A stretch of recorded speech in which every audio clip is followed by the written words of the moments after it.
국내 1위 금융지주와 국내 1위 핀테크 회사의 만남으로 화제를 모았던 토스뱅크가 출범 전부터 난관에 봉착했습니다. 2대 주주로 토스뱅크 컨소시엄에 참여하기로 했던 신한금융지주가 불참을 선언하면서 사업 계획에 차질이 생긴 건데요. 이에 따라 인터넷 전문은행 흥행에 빨간불이 들어왔다는 분석이 나오고 있습니다. 이승재 기자와 자세히 알아보겠습니다. 안녕하세요. 네, 안녕하세요. 네, 기자. 이 신한금융이 갑자기 왜 사업에서 빠지기로 한 건가요? 네, 토스 측에서 먼저 신한지주에게 컨소시엄에서 나가달라고 요청했고 신한지주가 이를 받아들인 것으로 알려졌습니다. 크게 세 가지 부분에서 의견이 달랐는데요. 먼저 두 회사는 그리는 사업 방향이 달랐습니다. 핀테크 스타트업인 토스는 스타트업 문화와 비즈니스 모델을 전면에 내세우길 원했지만 신한지주는 국민 모두가 쉽게 이용할 수 있는 포용성을 중심 가치로 내세웠습니다.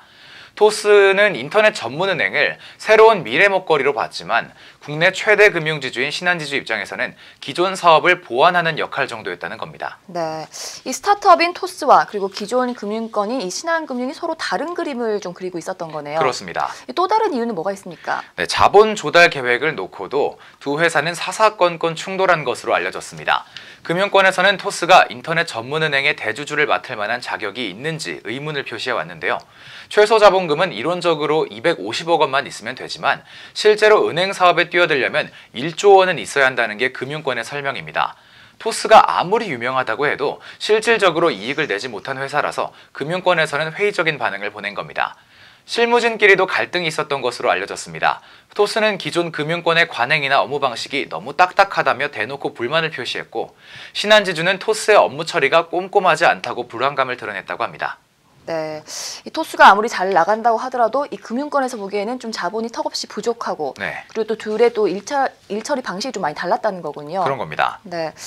그리고 또 업계에서는 이 신한지주의 불참 선언이 인터넷 은행 흥행에 좀 찬물을 끼얹었다 이렇게 보는 분위기라고요. 네, 일단 2대 주주로 참여하기로 했던 이 신한지주가 빠지게 되면서 일단 가장 큰 문제는 자본 문제고요. 또 이 밖에도 여러 가지 문제를 전면적으로 재검토할 수밖에 없어졌습니다. 또한 오는 26일부터 제3 인터넷 전문은행 예비인가 신청을 받기로 한 금융당국 입장도 난감해졌는데요. 토스뱅크는 국내 1위 금융지주와 핀테크 회사가 손을 잡았다는 점에서 높은 평가를 받았습니다. 제3 인터넷 전문은행의 유력 후보라는 관측이 많았죠. 그런데 갑자기 유력 후보가 선거 직전에 출마를 포기한 셈이 된 겁니다. 네, 유력 후보의 중도 출마 포기 선언만큼 맥 빠지는 일도 없을 텐데요. 이 난관을 극복하고 인터넷 전문은행이 다시 흥행몰이를 할 수 있을지 두고 봐야겠습니다. 지금까지 이승재 기자였습니다. 고맙습니다.